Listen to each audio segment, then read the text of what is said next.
going to be in three major aspects. The first one has to be an appreciation to His Excellency and Sokoto State Government on two important achievements that we've had as a result of our engagement with the government at last year's town hall meeting.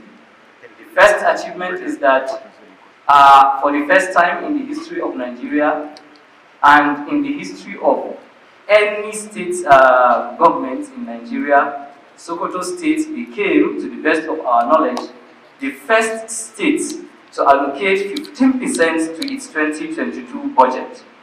And that was in compliance with Abuja Declaration. We have observed that this has had a positive impact to the healthcare sector of the state.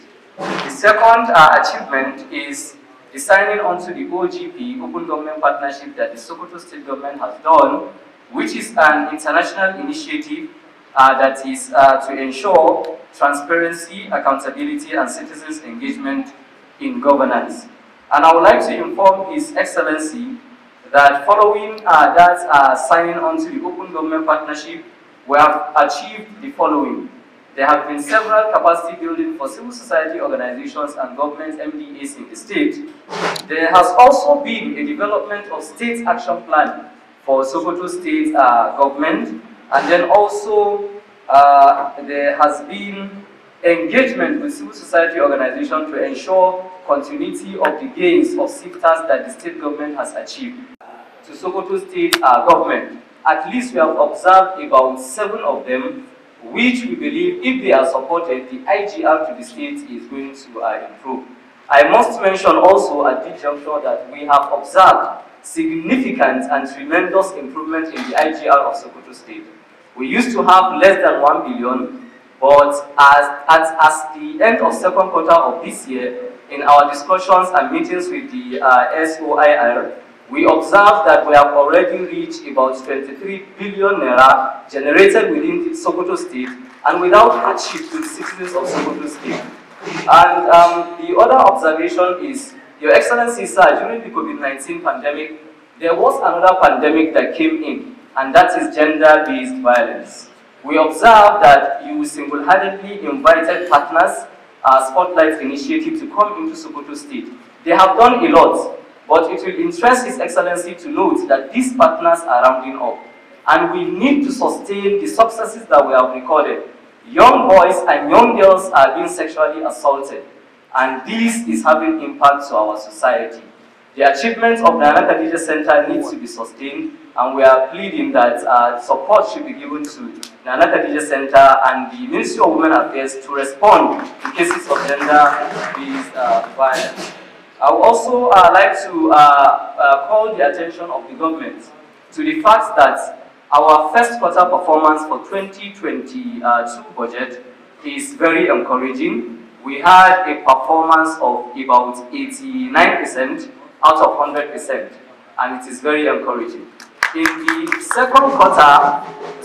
first quarter also, the IGR performance for Sokoto State Government is 106%. Which means it has even outshined the 100% that was needed, and that's also a plus to the state government. However, we have a concern for the second quarter. The second quarter, there are some improvements in the IGR and then also the performance. But then, due to economic hardship generally across the country, there was some little decline. Our main concern is to encourage the government that we need to, despite the electioneering campaign coming up, to still put our eyes on the budget performance and the IGR, so that we will not be carried away while the IGR may decline or the performance may decline. If we have our eyes in those areas, we are going to ensure the performance continues to be sustained. Then lastly, some requests, Your Excellency. Last 2 years, we inaugurated a committee that is going to compile data and statistics for the development of the state. We are reminding Your Excellency, sir, we need to also maybe talk to the committee or revive to the committee, because we cannot have meaningful development or appreciate the developments we've had if we are not working with data and statistics.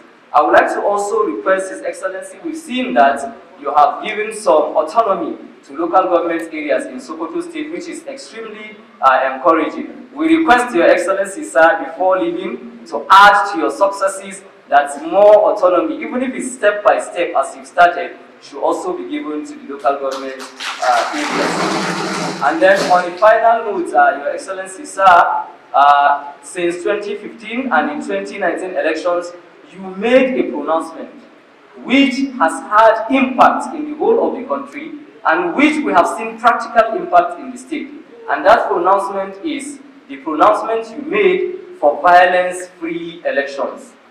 As we approach 2023 election, we are requesting Your Excellency to make another pronouncement so that Sokoto State will have violence-free election as we observed in 2015 and 2019, and so that other states will also copy from your very good legacies. And as you leave office come next year, Your Excellency, I pray Allah continue to guide you. Allah continue